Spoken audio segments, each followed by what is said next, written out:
ever. And I mean that seriously. The first film I ever saw in a theater. Welcome!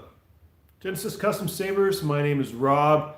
I'll be your host for this chronicle of my descent into madness.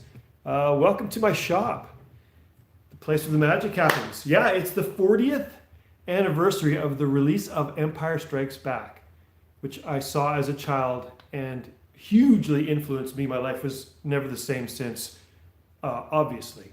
So I don't know where you first saw Empire Strikes Back. Some of you will have seen it on VHS or DVD or Blu-ray since, but yeah, it's a big day, 40th anniversary of Empire Strikes Back. Before you start commenting and sending questions in, there's something I want to say to anybody who's listening. This was a bit of a weird week, and I've been thinking a bit about inspiration and who inspires you and who's inspired me. We lost a couple of people this week that were kind of instrumental in some way in inspiring me. Earlier this week, Captain Jennifer Casey of the Royal Canadian Air Force Snowbirds, our aerobatics team here in Canada, ace pilots, she was killed in a tragic crash in Kamloops, BC. I grew up watching the Snowbirds. I mean, as a kid, this is their logo. I've had this patch since the 70s, and I kept it around. It used to come to Yellowknife in May, and I would always watch them practicing around my hometown and at the airport. My dad was a pilot, so I always got to go to the air show and see the Snowbirds. So it was I felt like I've been a fan of the Snowbirds. They have been a symbol of Canadian patriotism to me for decades. And to lose someone whom I've never met, but that is attached and a team member of something that's been profound in my life, affected me. The other person was Ravi Zacharias, who you may never have heard of unless you are a follower of Jesus or an academic. This is a man, a giant, a hero of the faith who has spent a lifetime, literally, dispelling the myth that following Jesus is something for people to do with blind faith, to check their intellect at the door.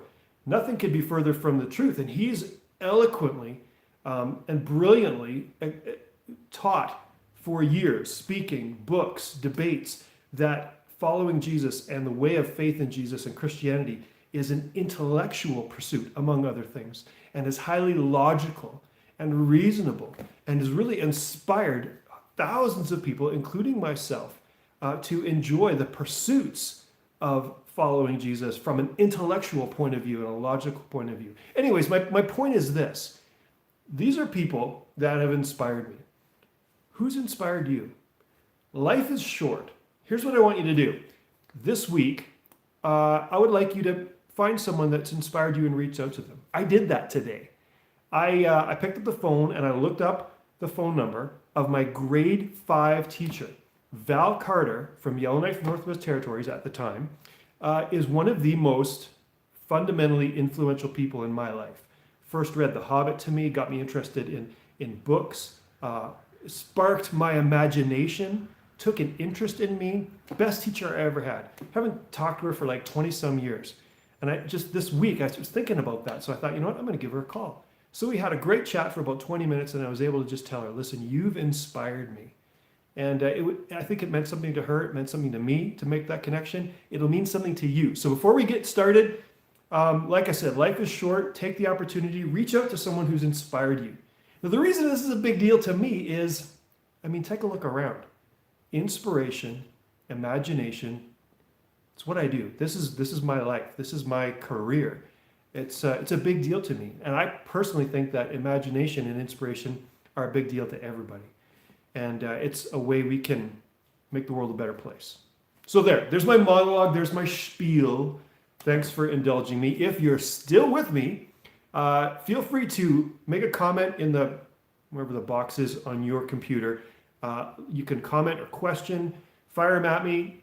I'll do my best to answer them. We can chat about whatever's on your mind, whether it's Star Wars related or maybe you just want to shout out to whoever has inspired you. Don't do it here on YouTube. Pick up the phone, give them a call. They're coming in. Happy Thursday, everyone. Adam's Toy World, I see you. Hello. Where is your shop based? Someone asked. It's a secret location. It's a secret base. Actually, it's come to my attention that a couple of my neighbors may be tuning in to these YouTube live things. Hello, if you're there from my neighborhood. If you know the location of my secret base, you're under pain of death to not reveal it for a lot of reasons. I mean, I have a pretty cool shop, but I don't allow the public to stop by. I don't have a retail space. My wife doesn't want my nerd friends coming over. It's not really entirely true. She's all great about my friends. Just people randomly whom I don't know. We don't want them to know where we live for obvious reasons. This is where I live. Well, I don't live in this room. My house is right next here to the shop. But this is my studio. This is my workspace. Long convoluted answer to where is your shop located? I'm not telling you. Hello, Michael. Good to see you. What's the rubber gear section you use on Elite Sabers? The Stranded. Excellent question. Over the years, I have replicated the look of the gear section from the original Obi-Wan Kenobi Saber, Star Wars A New Hope, on different saber designs and in different ways. I've used rubber snow mat, I've used 3D printed parts, and I've had machined them in metal. So all kinds of different things, different colors, different coatings to kind of get that, whether it's a metal gear or a rubber gear pattern. Used all kinds of things over the years. So, but it is a feature that I periodically like to use on sabers, like my speeder saber. That is a machined aluminum kind of gear section. Great idea, Rob. Thanks for the inspiration prompt. Thank you, Keenan. I can't read your whole thing because I don't have the time. Note to those of you out there, if you're commenting, try to keep it concise and brief because they flash up on the screen just for a second, and I am unable to read them if they're really long.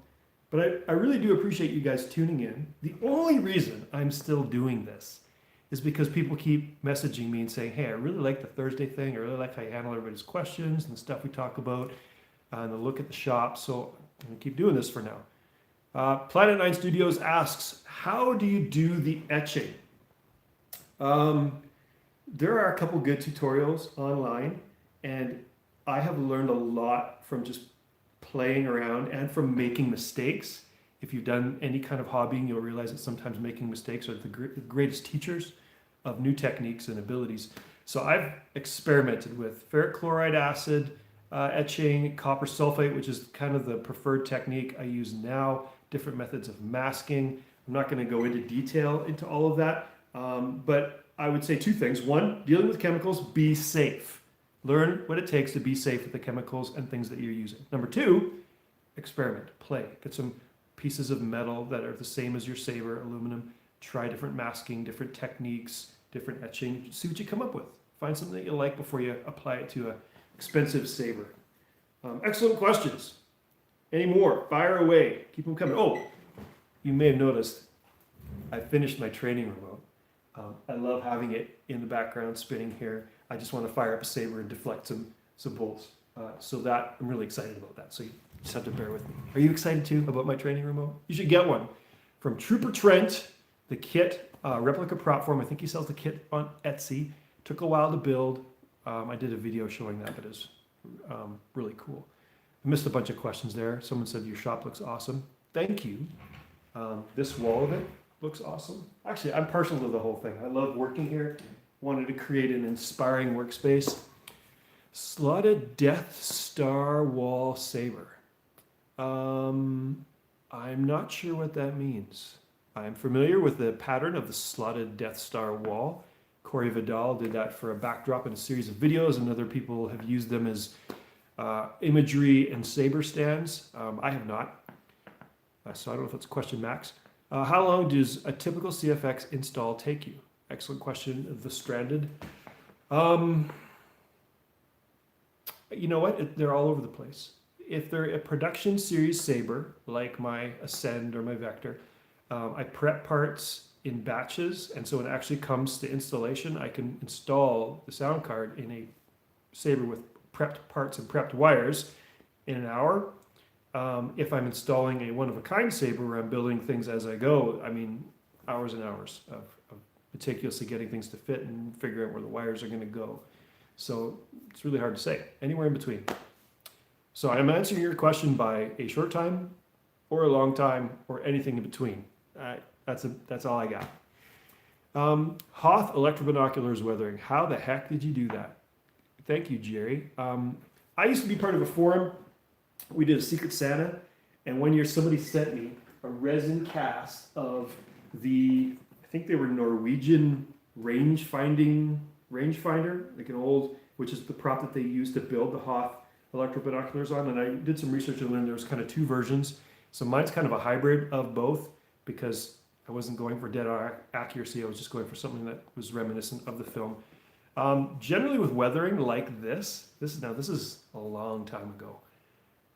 As I recall, I painted it black, and then I used a masking agent, so dabs of, currently now I use toothpaste, but you can also use like a latex masking agent or things like that on the corners, exposed areas where paint would have chipped off. Then you spray paint it white, wait till that dries, and then you peel off the chips, and so you've got black paint chips. And then you apply there's other weather techniques, and then what's called a wash, so a very diluted black paint. You paint that all over, and then you wipe it off, and it kind of sits in the cracks and crevices and gives it a kind of an aged, weathered look. And that's that. That was one of the. I never did a video of that prop because it was a long time ago. But those are the types of techniques that you use. Where can you get a 3D printer? Michael, it's a good question. I don't have a 3D printer. I use Shapeways. I design parts, load them in my Shapeways account, and then Shapeways 3D prints them and sends them to me. But for the 3D printers are becoming all more common, and eventually I'd love to get one. Someone asked, favorite color scheme for sabers? I don't know if I have a favorite. I like playing. How large are the batches for your production series sabers? I'm not going to go into detail for that. A lot of it has to do with economics. You do the biggest batch you can afford because then the price per unit comes down. Do the best you can to deliver the best product at the best price to your customers. But I'm not going to go into detail of how big the batches are, how much money they cost, that kind of stuff. I missed another question. But what's on your gray t-shirt? Friend Jason got this for me years ago. It's a lightsaber on my t-shirt. So big surprise, right? It's actually the cutaway, so the old school, like what was it, the visual dictionary lightsaber reference. So you've got like two different crystals and the power cell and the aperture gate and all those other different things or whatever they're called. Favorite customization to perform on a saber? I don't know if I have a favorite. I really don't. As an artist, I like playing, designing, trying new things. So depending on when you ask me, I'd have a different thing. Right now, I haven't had a chance to work on a lot of custom sabers. It's been mostly custom variations of production sabers.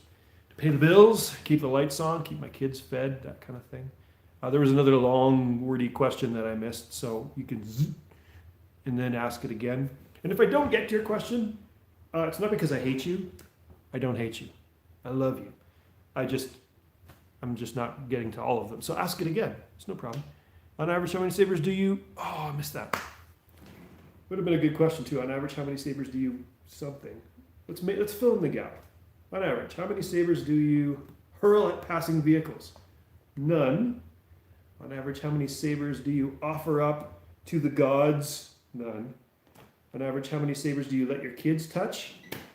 Several. How did you start the process of contracting a machine shop? That's a good question.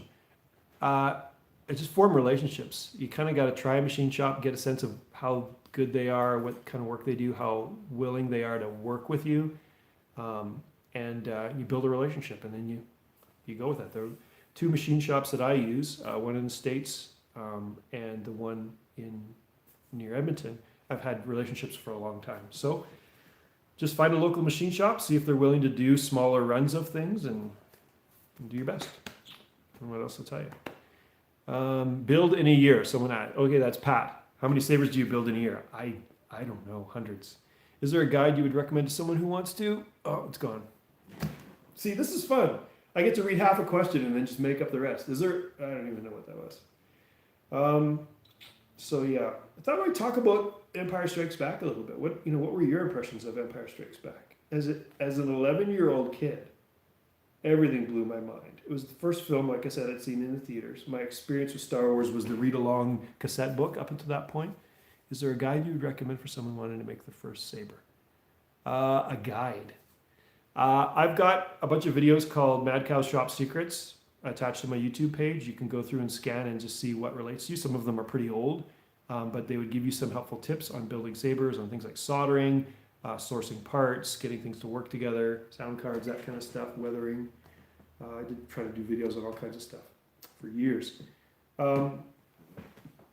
Love.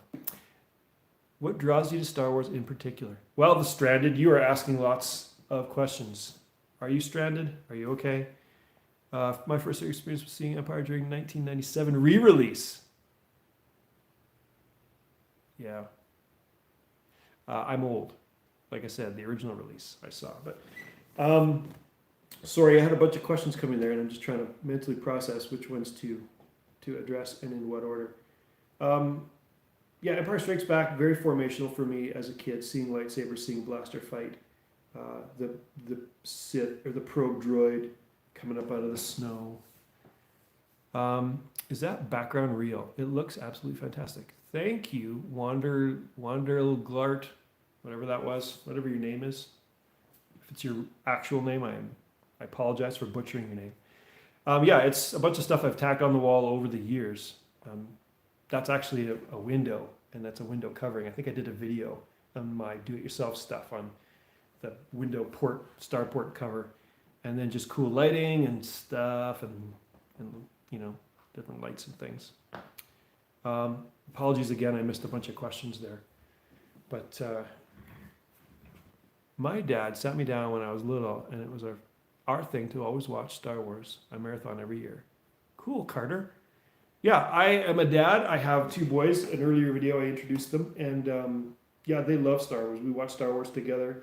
Family movie night, we're often pulling out of Star Wars. Next one up, I think, is going to be Rogue One. We've been talking a bit about rewatching that. I don't know if you guys saw the video that's making the rounds more recently of the song Danger Zone, with all shots of X-Wings in combat from all the films. Jacob asks, how did you go from ministry to making lightsabers? Wow, okay, there's a long answer and a short answer. Cost per you wanted to try on Saber? Okay, I'll try to get that question again, Logan. As some of you know, I used to be a pastor. I worked with youth ministries for years. Lightsabers was a hobby, and then when I stepped out of my time in ministry to do other things, lightsabers became a part-time job, and then within a year, lightsabers became a full-time job. And I've always loved tinkering, and I've always been a maker, but that was never a job option in my mind. And all of a sudden it started to become a job option. And so I thought I'd explore it, and that was over 10 years ago. I haven't looked back. So that's the short answer to your question. Jacob, I've forgotten what your insightful question was already about Saber design or something like that. But so yeah, feel free to ask it again. My apologies. See, it gets a little wobbly sometimes after spinning. But I don't know if you've seen the video, but it's floating, which is like ridiculously cool. How did you design a Saber? Sketches, CAD? Keenan, that's a good question. I've always done sketching, and I always kind of start first with sketching. I have recently learned a program called Onshape, which is like a cloud-based CAD program. So I'm able to actually design things and then see what they look like in a 3D model, and then I usually will work with a machine shop to build parts from that. Big project that's on the back of my mind that I keep putting off. I don't know if there's a big project that I keep putting off. Actually, a spray paint booth maybe I keep putting off. I need to do a spray paint booth that vents to the outside, because I live on Hoth, and sometimes it's really cold and you can't just run outside and spray paint things very easily. And I don't use spray paint a lot, or really hardly at all, in lightsabers, but in other props and things like you see behind you, do a lot of spray painting, and I don't want the fumes in here to make me even more unstable than I already am. So I want to build a spray paint booth. Someone asked about the fridge project. Yeah, Brian from Smuggler's Room apparently is going to Star Wars a beer fridge to challenge me. And also Eastern 57 said that he's picked up a fridge and he is in the game. So there's at least 3 of us that are going to be building Star Wars beer fridges, bar fridges, for our man caves. And so that'll be fun. I think July 1st was the target for that. I've got a design in mind that I've already started doing some wiring. I just need some laser cut stuff. In your video showcasing the speeder saber, you mentioned that it might become a production series saber next time. That was a long question. I barely got to it.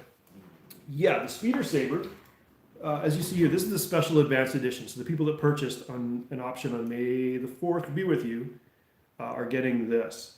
The production series probably will not have the copper. It may have the weathering option. I'm aiming for 2021 sometime to have those up on my website as a production series saber.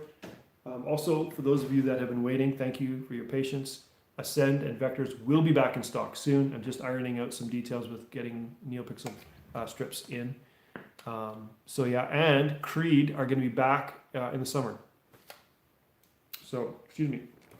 So things are getting back on track after this whole COVID nonsense. Anything cost prohibitive you've always wanted to try in a saber but haven't been able to? Gold filigree? Always thought of that. I used to joke around back in the day when I was doing a lot of more custom work that what if a Saudi prince contacted me, wanted a $500,000 lightsaber? What would a $500,000 lightsaber contain?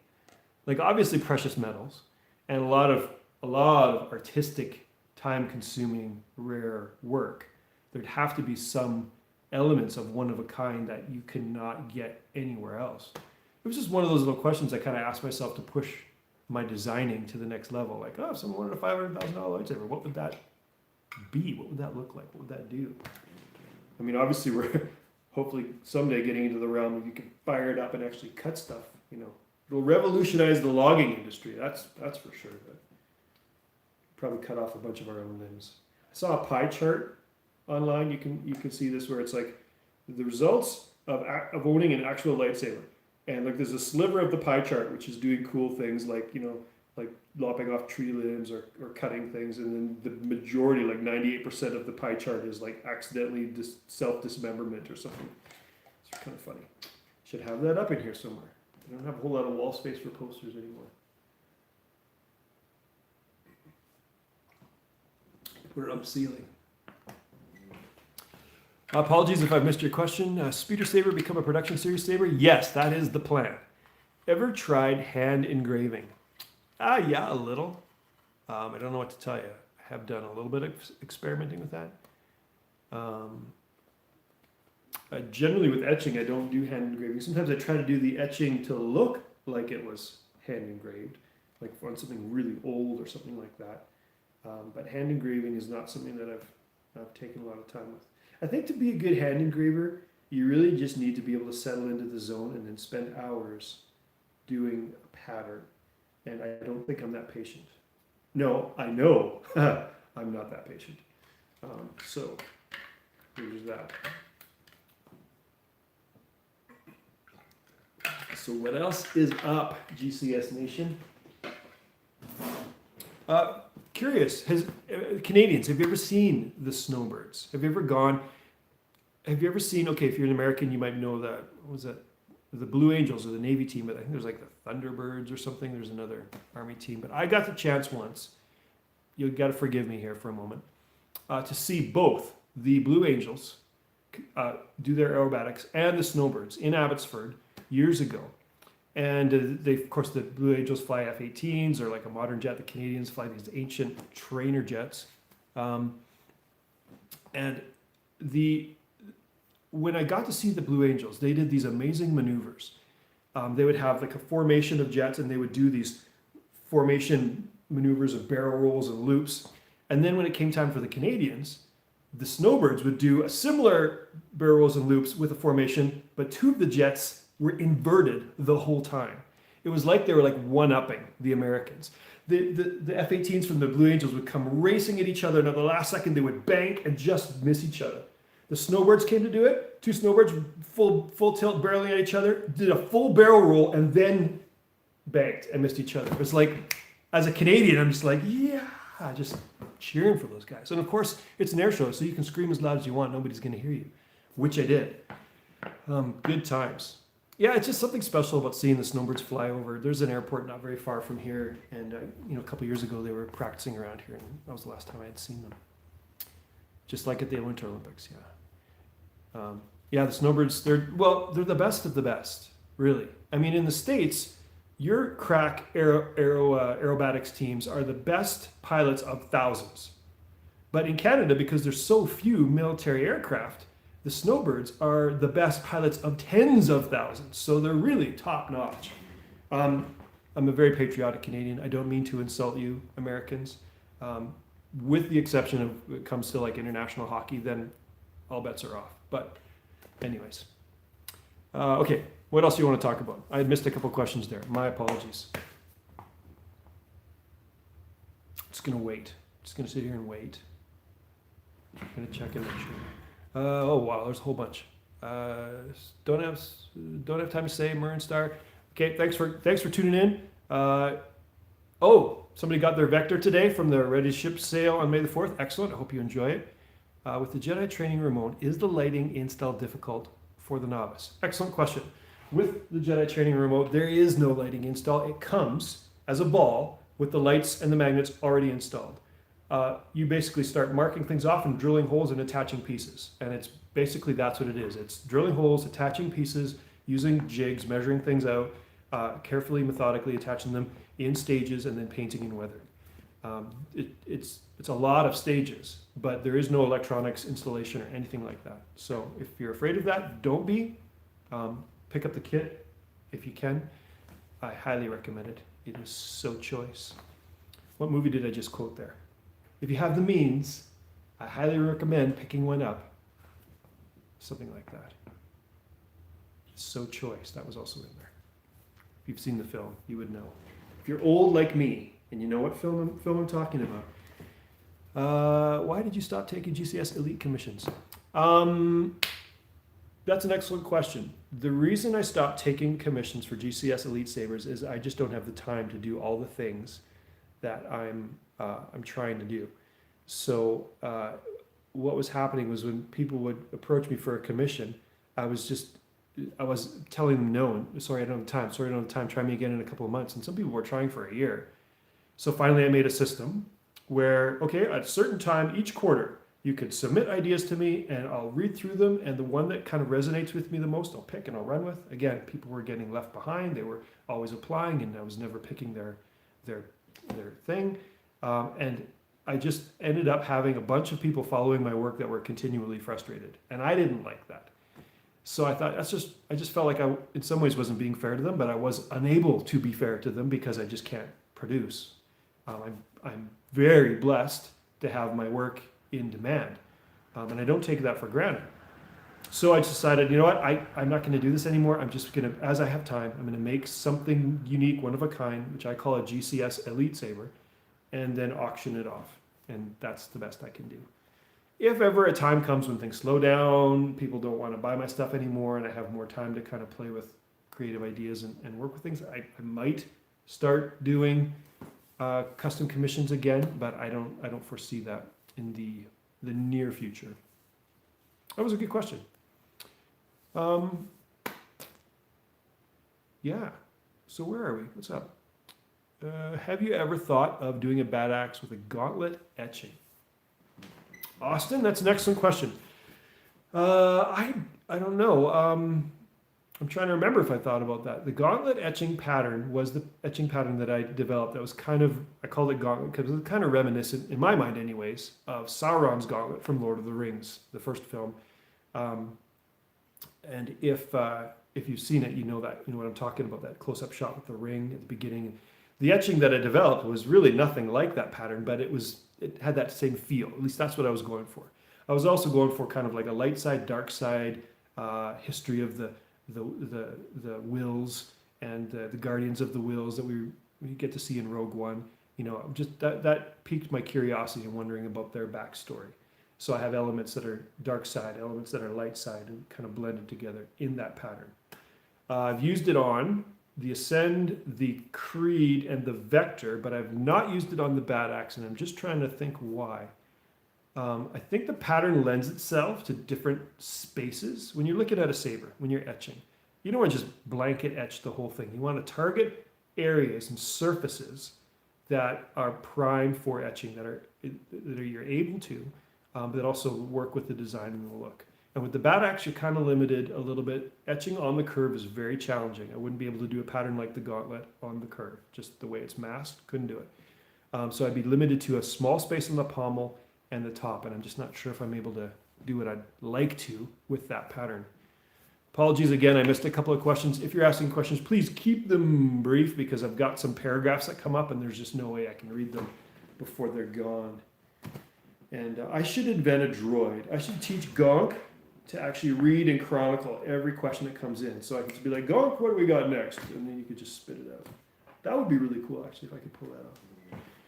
Maybe hire an apprentice to ramp up the production of the Saber so you can focus on the custom stuff. Mike, that is a consideration I've had, but I've elected to not do that. Some of my colleagues, like Vader's Vault, expanded, hired staff, got premises, ramped up their manufacturing of their sabers. I have chosen not to do that for a number of reasons. One is I love to work alone. I love to work as an artist, and I don't want the stress of managing and being a CEO of a company. I like to keep it small. So for the time being, that's what I'm going to do. Maybe someday when my boys grow up a little bit more and want to work with Dad. One of them has said that they would like to work with Dad. I'll have a little Jawa in here doing some work. Thanks. I'm glad you have enjoy the Gauntlet etching. How do you drop your patterns for etching? I actually use a program called GIMP. It is like a free version of Photoshop. Photoshop. So you can basically craft images and logos. The Gcse logo with the sliced Stormtrooper helmet, I did that all in GIMP. There's lots of great tutorials on how to do different things and manipulate images or create new images. So often I'll just take a pattern and I'll just, sometimes with a pattern, I'll build a square and then I'll mirror it and duplicate it and then replicate the pattern. So the pattern is a certain set of art pieces that are, kaleidoscoped together.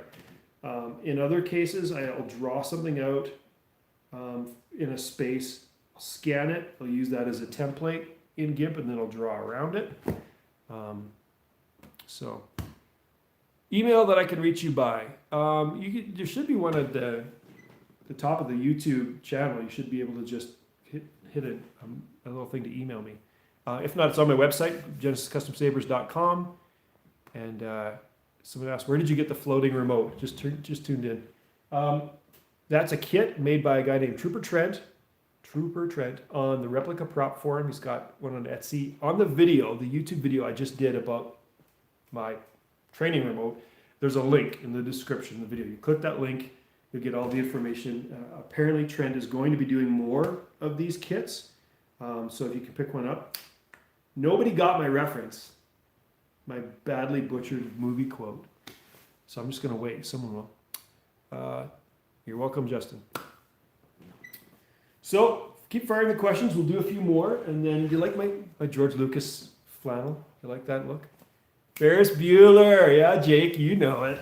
Yeah, he's in the bathroom talking about the Ferrari. And he's like, so choice. If you have the means, I highly recommend picking one up. Yeah, I think that's the one. Ferris Bueller's Day Off. Will you be releasing more older fonts as smooth swing? David, yes, I will. My aim is to do all my old fonts for smooth swing eventually. I've got most of them done now. On the topic of working alone, would you ever consider teaming up with your developer? It's again too long. You gotta shorten these questions, people. So point form. So that had the makings of a great question, but I missed it. It is water. I assure you. One of these days it's not going to be, and things are going to get really interesting around here. But it is not this day. I quote movies a lot. It's one of the things my wife and I have always done. So my kids have all these movie quotes that they throw out to movies they've never seen, which is kind of funny. Does your Corellian font have to have the tie ignition, or is the older version available? Excellent question. When you order a font, you're going to get a lot of option sounds in there. If there's a particular sound you don't like, in Corellian, one or two of the ignition sounds have a kind of a TIE fighter swoop blended into the sound. If you don't like that, you basically just go into your lightsaber, open up the sound font bank, and then start playing the different sounds. And when you find the one you don't like, just delete it or change the name. For instance, it'll be like Power On 3 or something like that. So change it to Power On 3B. The sound card won't play that anymore. It'll use the other. Or you can delete it, take a sound that you do like, Power On 1, and just copy and paste it. And so you'll have Power On 1, copy, change the name to Power On 3, and it'll replace then that font that sound that you didn't like. Where can I buy a Creed? Someone asked. On the website, they will be available probably late July, August is what I'm aiming for. And you can see them on the website now, what options are available and that kind of thing. Are all the Mad Cow fonts optimized for smooth swing now? No. The ones that are optimized for smooth swing, you'll be able to see at saberfont.com which of my fonts are optimized. I think I've got like 10 or 11 of them that are optimized now. Maybe a few more. I'm still waiting to do Flourish. And I can't remember what else. Yeah. So I'll get around to them eventually. It takes a long time to develop new sounds for them. So when I get time, I've been busy, and I'm really grateful that I'm busy. Thank you to those of you that have ordered my stuff. Really appreciate it. Keep me working. There are a lot of people out there who are not working right now, so it's not lost on me. What causes speakers to blow out when handling them carefully? It's an excellent question. There are a lot of things. I mean, depending on the speaker. I have over the years used two speakers, and the one speaker, the bass speaker, when it goes, it's often because of a pommel impact. That's generally the only thing that will cause that speaker to go or be damaged. I've since switched back to the premium speaker, and generally those will periodically, for no apparent reason, they don't respond to the vibration. They're very vibration proof. Sometimes they'll just crap out. Speakers are one of those things that you've got something that's meant to create precise vibrations in something that we're smashing. So there's always going to be some kind of conflict there. Don't understand sometimes why the premium speakers seem, one in who knows how many will fail. They're replaceable though, so. Hi, Royal Roy. Hello. How much of your time is dedicated to R&D, developing new techniques? Logan, I love your question. I love you, Logan. I love you, man. I wish all of my time was developed to R&D. There's an author out there named Leonard Sweet. He's written a book about this that I have yet to read, but essentially the premise, as I understand it, is that everything in human history of significance that has been achieved has been done so through play, not work, not nose to the grindstone, meeting the deadlines, getting it done. That has not achieved great things. Experimentation and playing with ideas and going, wouldn't it be cool if blah, blah, blah, and then trying to achieve that, that's resulted in everything that's amazing in human history. Of course, that's an overgeneralization, but there's truth to it. R&D, to me, is playtime. Playing with an idea, playing with a color, playing with weathering, playing with a new design, playing with wouldn't it be amazing if I could accomplish this idea? And I don't do enough of that. I don't do enough of that. I keep meaning to schedule more time to do that. But I sometimes get stuck in the rat race of just trying to get stuff done and shipped out the door, because that pays the bills. R&D doesn't pay the bills because it's not billable hours, but it results in the ideas which then pay the bills. So it is a necessary part of things, and it's a fun part. I mean, it's the fun stuff. The Jedi Training Room in some ways was R&D because I'm following the steps and learning something from Trooper Trent's experience in prop building. So that's adding to my prop building arsenal of techniques, and I learned about a new chrome pen that paints like chrome, and that's what makes the truck rims look like chrome. I didn't know that. So I have that now. So that's added to my arsenal in terms of prop building. So yeah, we're hitting 40 minutes, so we're probably going to wind things down. So if you've got any more short, concise questions, feel free to ask them. And don't forget, I don't mean this to be just a nice sentiment. Yeah, whoever's inspired you, it'd be great to reach out to them. Do it. Seriously, pick up the phone, fire off an email, look them up on Facebook and say, hey, you did this, and here's the effect it had on me, and I'll never forget you because you inspired me. Are you involved in prop building? Oh, I missed that question. Favorite Force user? Love you too, Rob, and your work. Thank you, Logan. Favorite Force user? Probably Qui-Gon. I love Qui-Gon, what he stands for. He's a maverick in the Jedi. He believed in the living Force, which is really, as I understand it, the more Star Warsy representation of my beliefs in the living God. He is my Force. And it resonates there. Will you do any lightsabers with? And I missed that question. Sorry. So please, if I missed your question, now's your time. Fire it up. Ask again. I'll do my best to hit it before we sign off and I go in for nachos. Will I be doing any lightsaber wiring tutorials? Levi, I've done a few. I might do some more. Someone asked if Jake, are you involved in prop building locally, as in theater schools? I am not involved in prop building locally. I am too expensive. I did get to work recently on a film, which I'm very excited to tell you about, but I'm not allowed to until that film hits theaters. And then I can spill the beans because that was a cool experience. Someone asked, that's what she said, top 5 beers. Number 1, or actually I'll go from the bottom up. I like Half Inch Brewery and some of their beers. There's an Elevation one that's not Farmer's Daughter. What's the name of the beer that I like? It's a Papa Bear. Grizzly Paw Brewing Company. There's an Elevation one that I like. Guinness,